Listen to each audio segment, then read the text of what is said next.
En busca de Jesús. Pastor Alejandro Bullón.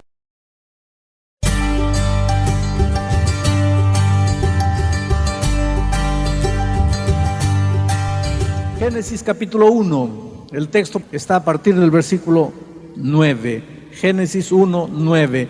¿Qué es lo que Jesús o qué es lo que Dios hizo en el tercer día de la creación? Dijo también Dios: júntense las aguas que están debajo de los cielos en un solo lugar y descúbrase lo seco. Y fue así. Y llamó Dios a lo seco tierra, y a la reunión de las aguas llamó mares. Y vio Dios que era bueno. Después dijo Dios: produzca la tierra hierba verde, hierba que dé semilla, árbol de fruto que dé fruto según su género, que su semilla esté en él sobre la tierra. Y así fue. Produjo pues la tierra hierba verde, hierba que da semilla según su naturaleza, y árbol que da fruto, cuya semilla está en él según su género. Y vio Dios que era bueno. Y fue la tarde y la mañana del tercer día. ¿Qué mensaje podemos extraer de este texto para nuestra vida hoy? Para las necesidades que tú enfrentas en este momento. Sabes, uno de los grandes desatinos que los predicadores cometemos es que a veces nos deleitamos en analizar el texto desde el punto de vista teológico, pero nos olvidamos que el sermón, la predicación, tiene un único propósito, y ese propósito es responder las inquietudes que las personas traen en el corazón, responder las angustias, presentar soluciones para las angustias, para los dramas, para las tragedias que las personas enfrentan cada día. Por ejemplo, yo te veo, pero no puedo saber lo que tienes en tu corazón. Yo no sé si en este momento tu hogar se está haciendo pedazos. Yo no sé si tú acabas de pelear con tu esposa y el corazón te duele porque tú no querías decirle a la esposa las cosas terribles que le has dicho. Y te preguntas: Dios mío, ¿por qué soy así? Pero sabes que con esos arranques impetuosos de tu carácter estás destruyendo tu familia. Yo no sé, estás esclavizado a algún vicio, quisieras libertarte, quisieras salir esta noche dando el grito de la libertad, pero hace años estás esclavizado de un vicio. Nadie lo sabe. Tus amigos no lo saben, tu familia no lo sabe, la iglesia no lo sabe, pero Dios y tú lo saben. Y eso te destruye por dentro. Y tú no viniste para ver una bella exposición de teología. Tú viniste aquí porque quieres saber si Dios tiene respuestas para las inquietudes que cargas en tu corazón. Y el desafío que tengo es de tomar este texto bíblico y sacar de aquí las respuestas que tú necesitas para tu vida.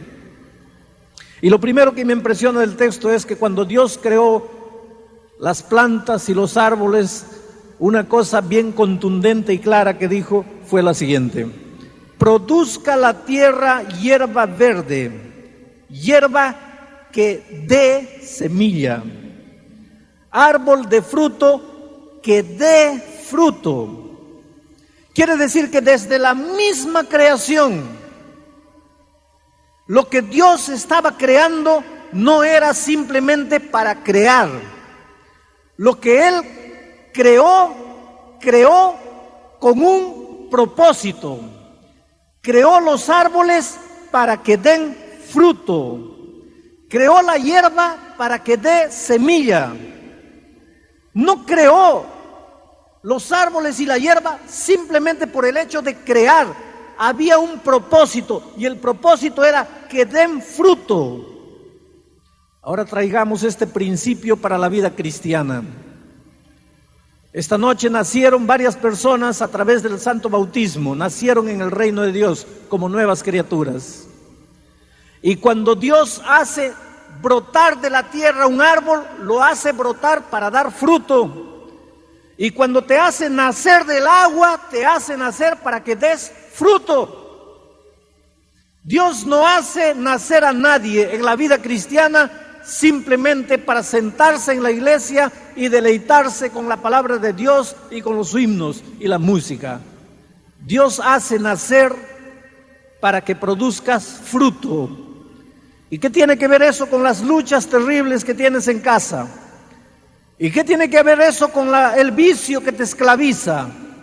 ¿Y qué tiene que ver eso con los dramas que enfrentas? ¿Cuáles son los frutos que Dios espera que tú des? En la epístola de San Pablo a los Gálatas, en el capítulo 5, en el versículo 22, el apóstol Pablo enumera los frutos que Dios quiere ver en tu vida. El apóstol Pablo le llama frutos del Espíritu. Y voy a leer lo que dice así: mas el fruto del Espíritu es amor. Y si el fruto del Espíritu es amor, entonces tú serás capaz de amar a tu esposa, a tus hijos, a tus hermanos, a tu prójimo. Pero el otro día un hombre me dice: pastor, yo no me entiendo. Si yo golpease a mi enemigo, podría entender, al final de cuentas es mi enemigo. Pero yo golpeo a mi esposa, y eso no puedo entender porque yo amo a mi esposa. ¿Y por qué la golpeo? Aquí está el misterio del amor.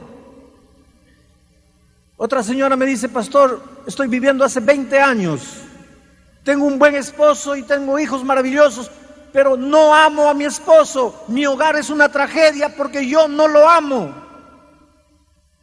Pastor, ore para que Dios me dé capacidad de amar a mi esposo.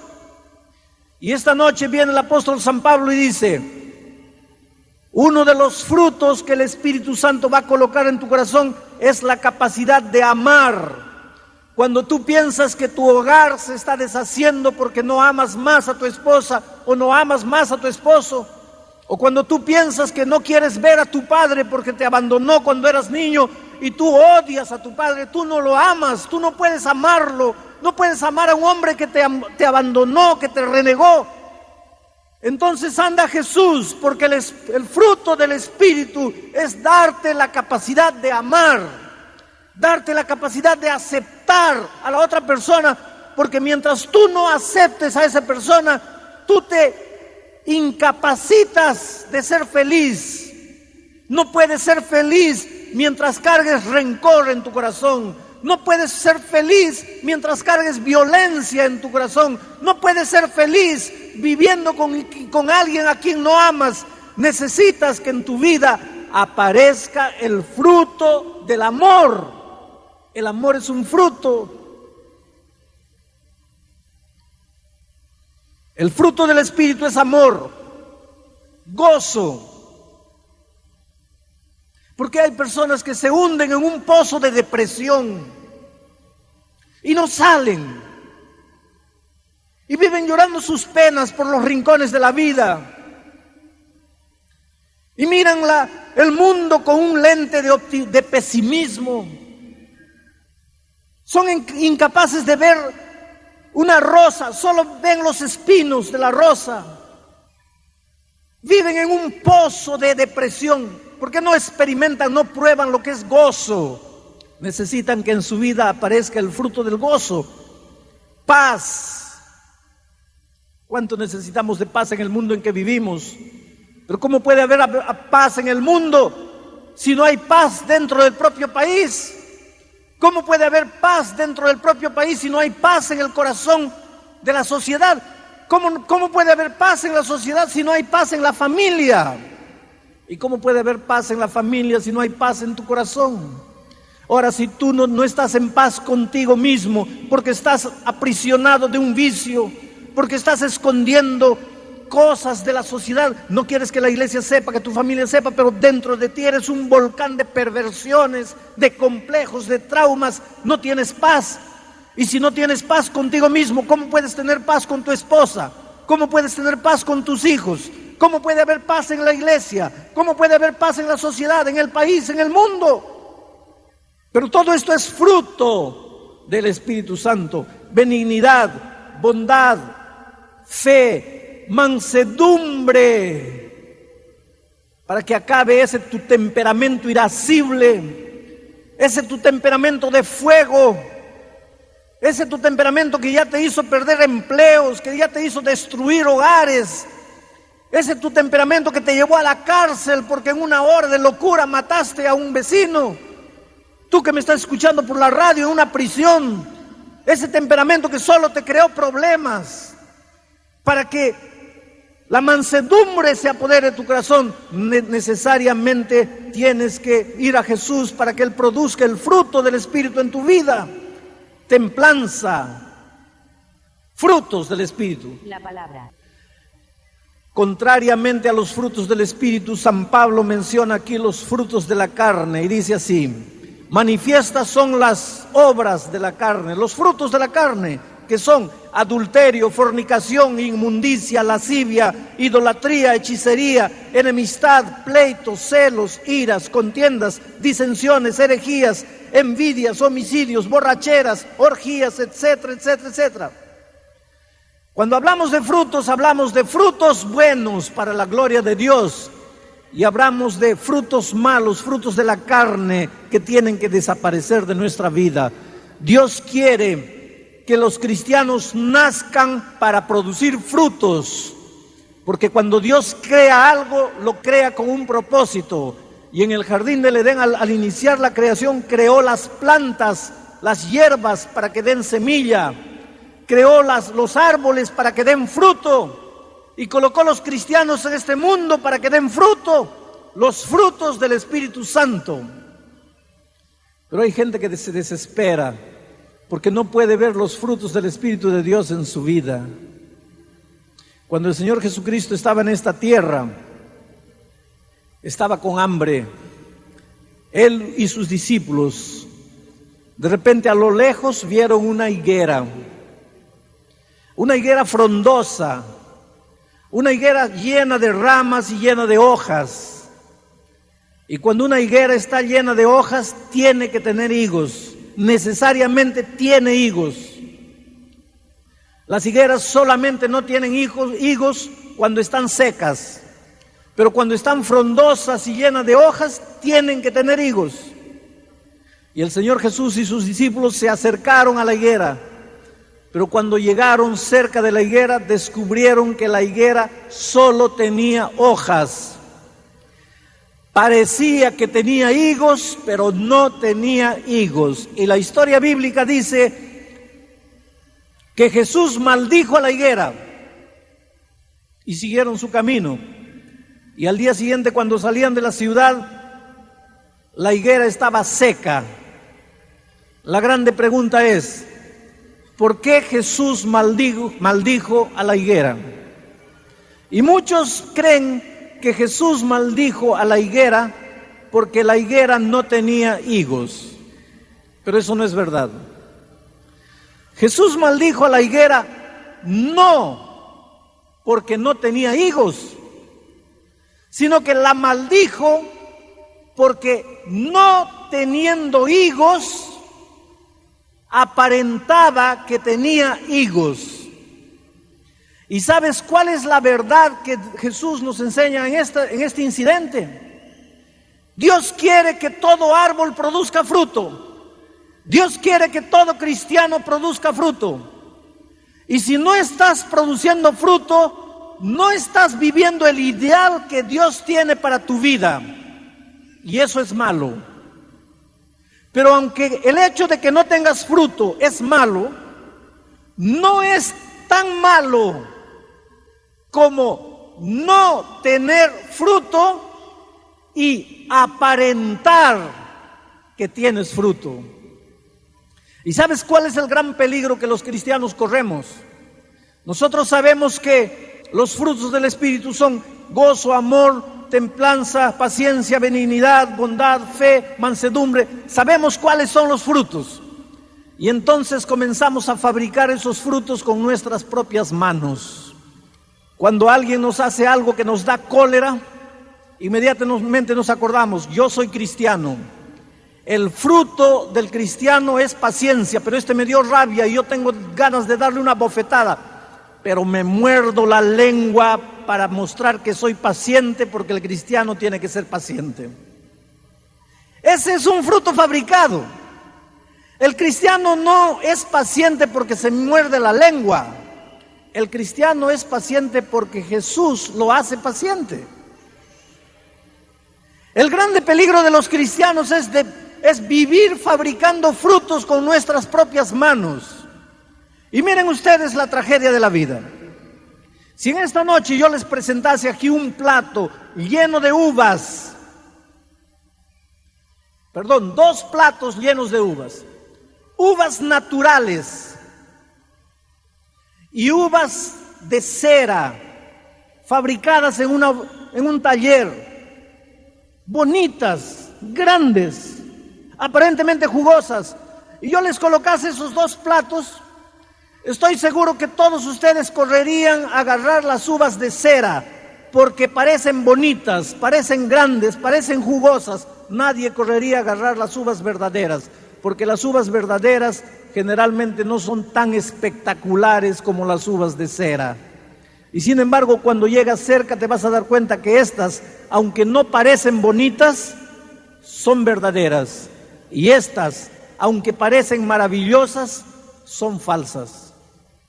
La grande tragedia del cristianismo es vivir disfrazándose de cristianos, aparentando que soy cristiano, aparentando que soy bueno, preocupado en centímetros para aquí, centímetros para allá. No puedes hacer esto, no puedes hacer aquello, no puedes entrar ahí, no puedes salir de aquí. No. Pienso que soy mejor cristiano cuanto más nos tengo delante de mí. Pero querido, cuando Jesús entra en tu corazón, tú no estás preocupado solamente con las cosas que puedes o no puedes hacer. Pero Jesús hace algo maravilloso en tu corazón, de tal manera que de manera natural tú andas en los caminos de Dios. La única solución para el cristiano, la única solución para que el cristiano produzca frutos es ir a Jesús, agarrarse de Jesús, convivir diariamente con Jesús. Pastor, ¿cómo se convive con Jesús? De mañana separando tiempo para orar y estudiar la Biblia, y a lo largo del día relacionando todo lo que haces con Jesús. Pero yo acabo de recibir una carta, de las muchas que recibo, y la persona que me escribe dice: pastor, ya le he escuchado predicar diciendo que para vivir en comunión con Jesús hay que estar todo el día pensando en Jesús, haciendo cualquier cosa pero relacionándolo con Jesús. Y las veces que he intentado hacerlo, he terminado el día con dolor de cabeza. Yo creo que sí. ¿Sabes por qué? Porque esta naturaleza pecaminosa con la que nacimos no le gusta pensar en Jesús.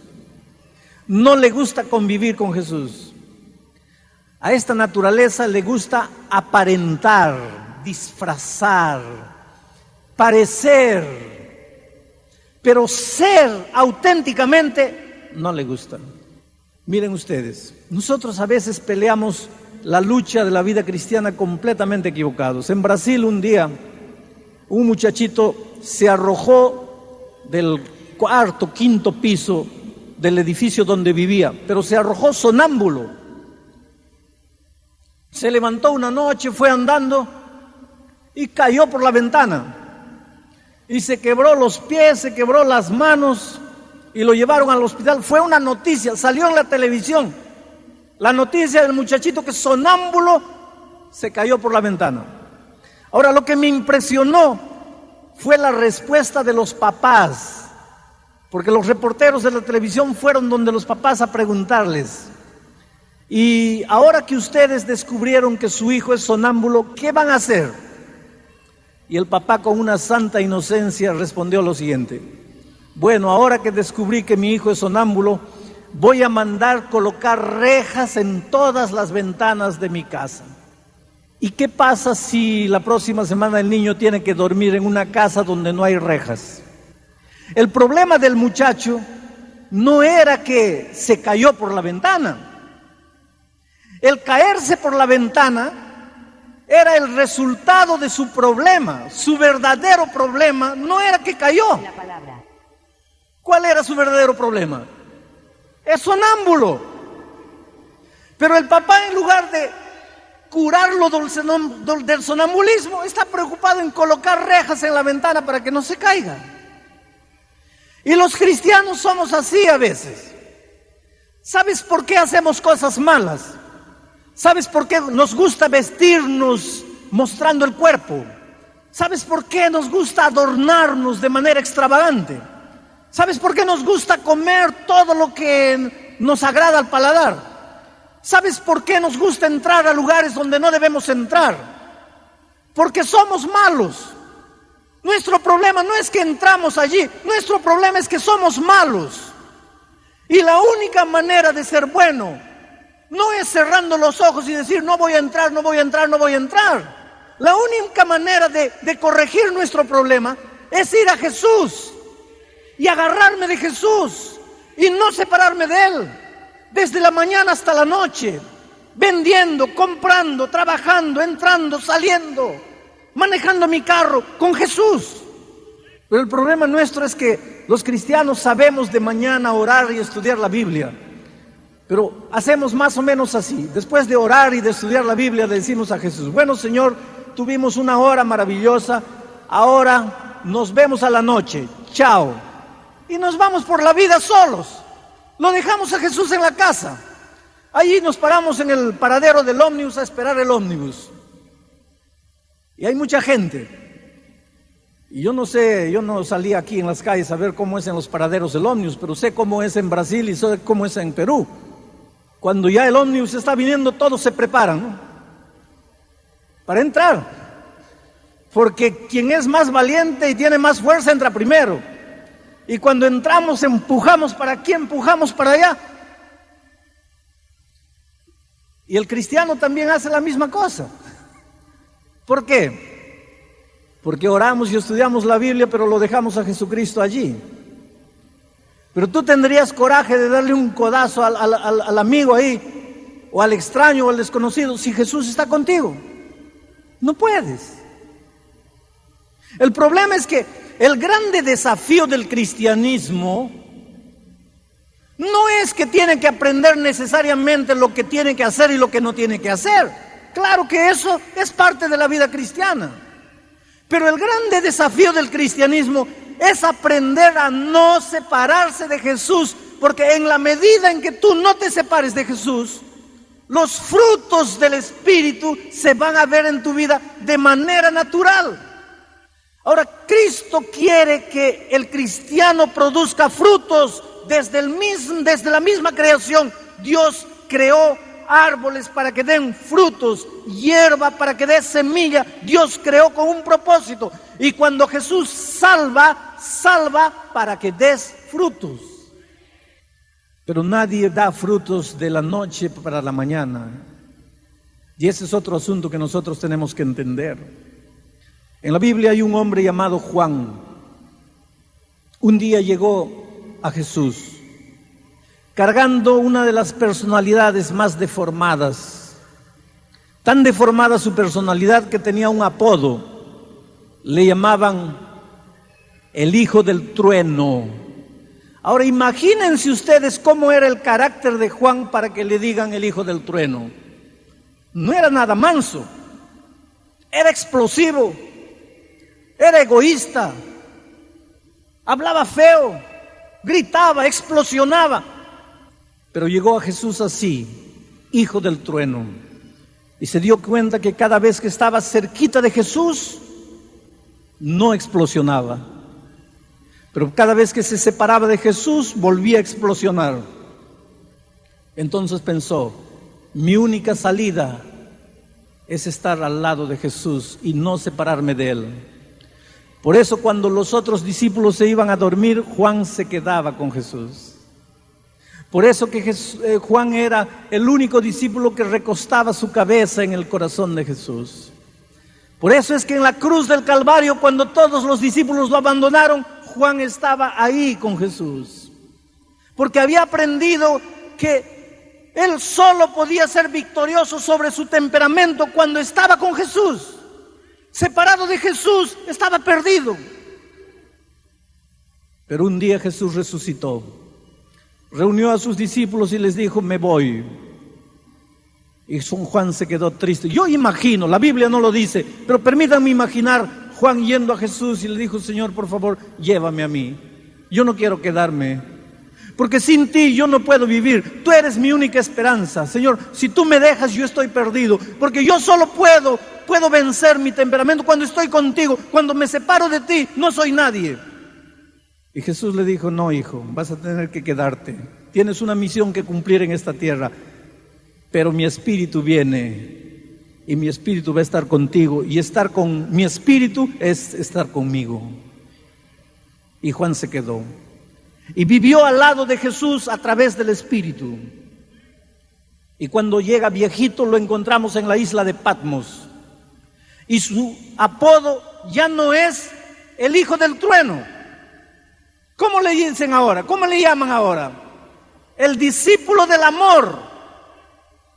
Hermanos queridos, yo me emociono, porque llegó un hijo del trueno a Jesús, se agarró de Jesús, no se separó, vivió con él. La carne le decía como a un caballo salvaje, ándate para allá, pero él se agarraba de Jesucristo a través de la oración, del estudio de la Biblia, de la testificación, de ir a la iglesia, de estar con los hermanos. Estaba en Jesús. Y cuando llega viejito, ya no es el hijo del trueno, ya es el discípulo del amor. Ahora dígame una cosa, ¿en qué momento Juan dejó de ser el hijo del trueno y pasó a ser el discípulo del amor? Juan podría decir, fue el 25 de abril, fue el 14 de mayo. Hay una cosa maravillosa, querido. Cuando tú vas a Jesús, llevando tu personalidad deformada, tu temperamento, tu carácter horrible, tus pasiones, tus pecados, cuando vas a Jesús y vives con Jesús, sucede algo maravilloso. Lentamente, en esa convivencia, el carácter de Jesucristo se va reproduciendo en tu vida. Y tú que fumabas, no fumas más. Tú que bebías, no vives más. Tú que adulterabas, no adulteras más. Tú que vestías tu cuerpo de manera desobediente, ahora vistes tu cuerpo para alabanza de Dios. Pero tú no te das cuenta cuando cambias. Las otras personas se dan cuenta que tú estás cambiando, pero tú no te das cuenta que estás cambiando. Y te voy a decir de algo peligroso. Cuando tú piensas que estás cambiando, cuando tú crees que has cambiado, mucho cuidado. Porque el que verdaderamente está cambiando no se da cuenta que está cambiando. Quienes se dan cuenta son los otros, no la misma persona. Ahora les voy a decir algo, una de las verdades maravillosas del texto que escogí esta noche. Miren lo que ustedes dicen en Génesis capítulo 1, vuelvo a leer el versículo 9. Dijo también Dios: júntense las aguas que están debajo de los cielos en un lugar. Y entonces todas las aguas se separaron de la tierra y se juntaron, formando los mares, los lagos, las lagunas, los ríos. Ríos, habían 4 ahí en el Edén, pero básicamente los mares, los lagos y las lagunas. Para este otro lado se separaron la tierra, los montes, las llanuras, las planicies, la tierra. Agua de un lado, tierra de otro lado. Eso Dios lo hizo en la primera parte del tercer día. Pero solo en la parte de la tarde, Dios dijo, produzca la tierra hierba y árboles. Al mediodía, todavía solamente había tierra vacía, tierra seca, tierra sin verde, sin flores, sin hierba, sin árboles, sin grama. Y de este otro lado, agua. Pero el texto siguiente dice así: La palabra. y llamó Dios a lo seco tierra, y a la reunión de las aguas llamó mares. Y ahora Dios mira la tierra sin verde, sin flores, sin grama, sin hierba, sin árbol, tierra seca. Y vio Dios que era bueno.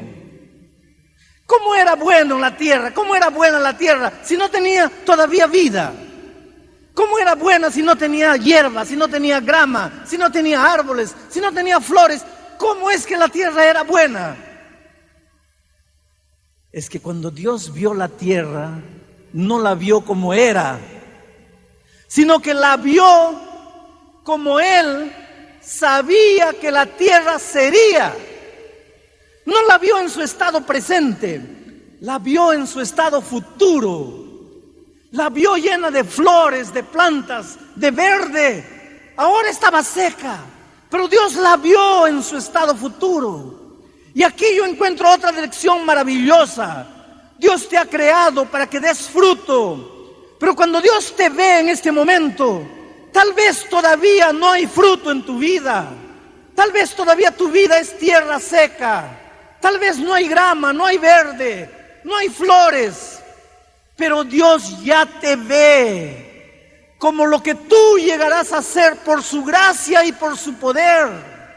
Dios te ve en tu estado futuro y te acepta como eres, aunque eres tierra todavía sin vida, aunque eres tierra todavía seca.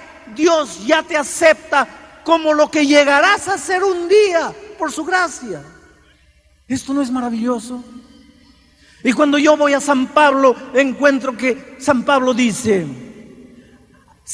aquel que ciertamente comenzó la obra en vosotros, ciertamente, ¿qué cosa? Dios había empezado la obra de la creación, había separado el agua de la tierra, estaba tierra seca, había empezado. Para Él ya era bueno, porque Él sabía que la iba a terminar. Dios empezó en ti la obra de la transformación. Puede ser que en este momento estés todavía imperfecto. Puede ser que en este momento todavía no se vea en tu vida toda la plenitud de los frutos del Espíritu. Pero estás aquí, pobre tierra seca, sin frutos, pero estás aquí. Confías en el Señor. Crees en Él, crees que Él lo hará por ti.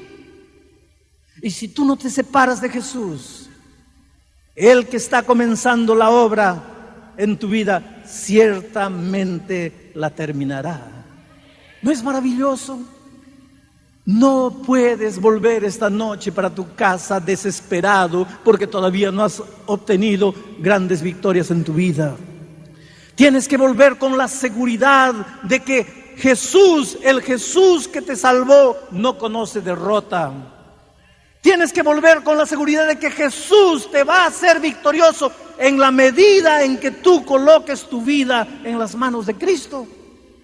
El otro día yo llegué a mi oficina y vi a una chica parada cerca de la puerta principal de la oficina.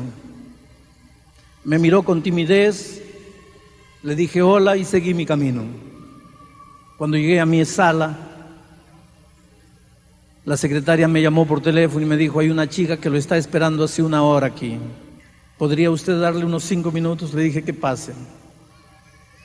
Y ella entró a mi sala y me contó la siguiente historia. Pastor, hace 6 meses mi esposo me abandonó dejándome con 2 hijos.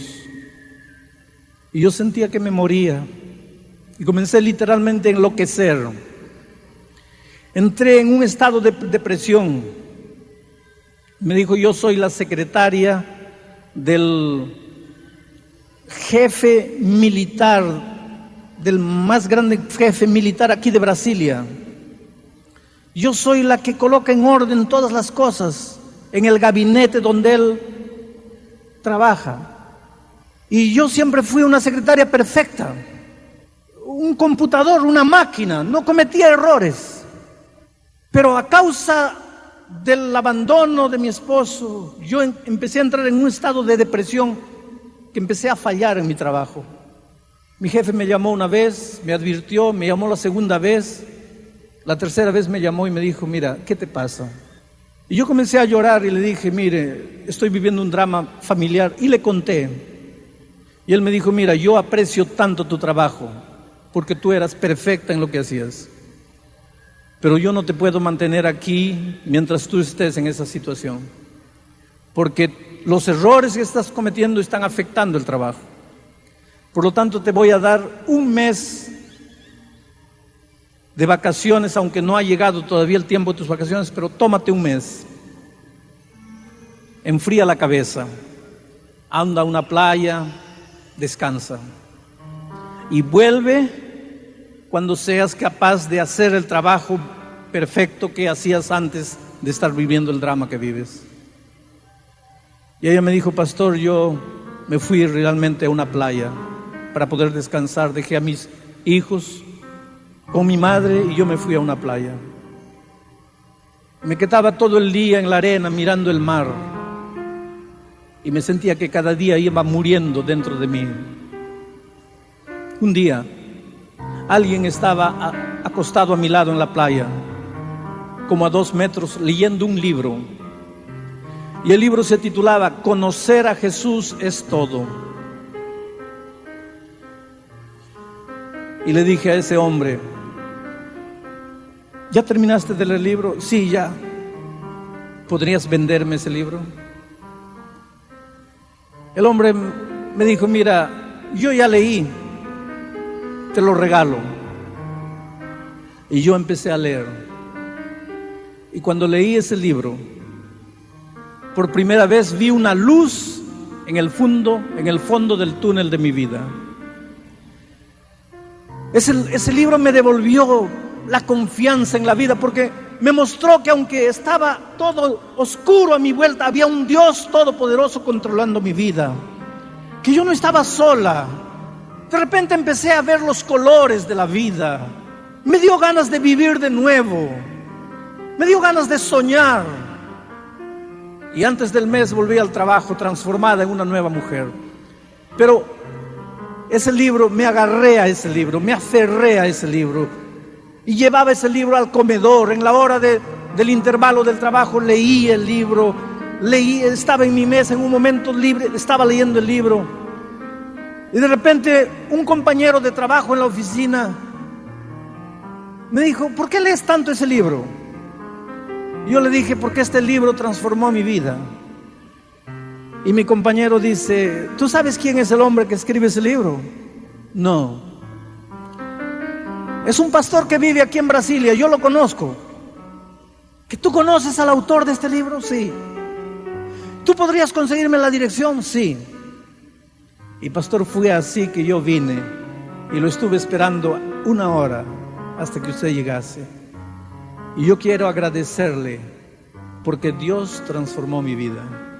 Le dije, ¿tú conoces la iglesia? No, no conozco ninguna iglesia. Entonces llamé a una secretaria. Le dije, mira, yo estoy viajando y no tengo tiempo para darle estudios bíblicos a esta joven. Pero tú te vas a encargar de estudiar la Biblia con ella y llevarla a la iglesia. Y la primera vez ella fue a la iglesia, vio cómo las personas se comportaban y comenzó a comportarse de la misma manera. Vio cómo las personas se vestían, comenzó a vestirse de la misma manera. Yo conocí a la madre de esta chica. Cuando ella se preparaba para el bautismo, la madre me dice, pastor, yo no puedo reconocer a mi hija. Mi hija era una mujer explosiva, una mujer... Era tan explosiva que su esposo la abandonó, no podía vivir más con ella. Pero hoy día mi hija ha sido transformada completamente. Una hija malcriada, una hija indisciplinada, una hija que hacía lo que quería, hoy día pide consejo, es una mujer humilde, es una mujer prestativa, es una mujer bondadosa. ¿Qué es lo que han hecho con mi hija? Nada. Simplemente fue salva por Jesús. Y cuando Jesús salva, salva para que des frutos. Y cuando tú vas a Jesús y vives con Jesús, los frutos aparecen de manera natural y espontánea en tu vida. No son frutos fabricados, no son frutos disfrazados, no son frutos de cera, son frutos auténticos. Al comienzo pueden ser frutos medio sin forma, medio feitos, pero son de verdad. Al comienzo tu tierra puede ser todavía tierra vacía, tierra seca, pero Dios te acepta así y te ama así. Y dice, estás bueno. ¿Por qué? Porque aunque estás así en el momento presente, Él ya te ve como lo que llegarás a ser un día por su gracia y su poder. Por eso, si tu vida está destruida, si estás cansado de luchar y no puedes, si estás cansado de prometer y no puedes, solo tienes un camino: entregarle el corazón a Jesús. Solo tienes un camino: rendirte al Señor Jesucristo. Ya lo has intentado solo toda tu vida y nada has conseguido. Ya has prometido tantas veces y nada ha cambiado en tu vida. ¿Por qué esta noche no le das una oportunidad al Señor Jesucristo?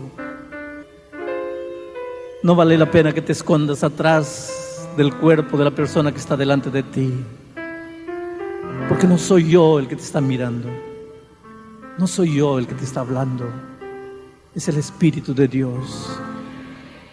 No eres feliz, nunca lo has sido. Has jugado de ser feliz, pero ¿hasta dónde vas a seguir así? ¿Por qué no te rindes a Jesús? ¿Por qué no le dices, Señor, estoy cansado de luchar solo?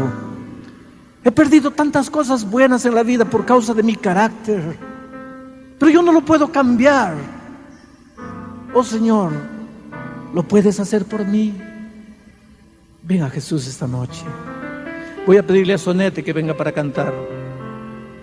La decisión que ustedes están tomando es una de las más importantes decisiones de la vida. Yo quiero ahora hacer una oración especial por ustedes. Vamos a orar.